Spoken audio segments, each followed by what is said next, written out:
নমস্কাৰ বন্ধু বান্ধৱীসকল, আজি আমি যাম পৃথিৱীৰ আটাইতকৈ সৰু নদীদ্বীপ উমানন্দ মন্দিৰলৈ।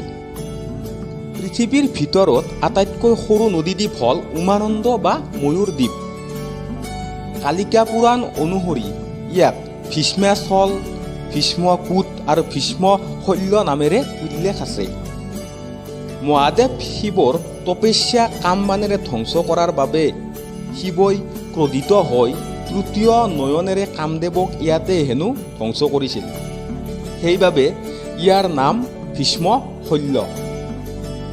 উমাক আনন্দ দিবৰ বাবে মানে পাৰ্বতী আইক আনন্দ দিবৰ বাবে এই ঠাইত মহাদেৱে চিৰবিদ্যমান হৈ থাকে।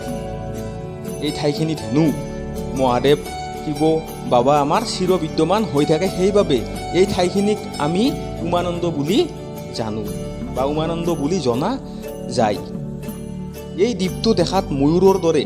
আপোনালোকে হয়তো যদি গৈছে নিশ্চয় দেখিছে যে ইয়াৰ ইটো সন্মুখ ভাগ এই দ্বীপটো এই ময়ূৰৰ দৰে দেখাত। সেইবাবে ইংৰাজসকলে যেতিয়া আমাৰ অসমত আহিছিল তেতিয়া ইংৰাজসকলে ইয়াৰ নামকৰণ কৰিছিল পিকক আইলেণ্ড বুলি, আৰু আমি কওঁ ময়ূৰ দ্বীপ। সঁচাই উমানন্দ মন্দিৰ ঐতিহ্যৰে পৰা ইতিহাসেৰে ভৰপূৰ।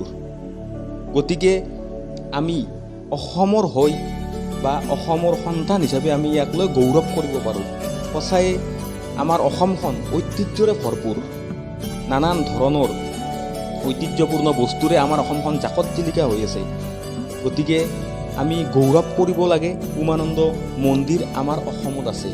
বন্ধু বান্ধৱীসকল, যদি ভিডিঅ'টি চাই ভাল পাইছে প্লিজ লাইক, কমেণ্ট আৰু চেনেলটো ছাবস্ক্ৰাইব কৰিব। আজিলৈ ইমানেই, ধন্যবাদ।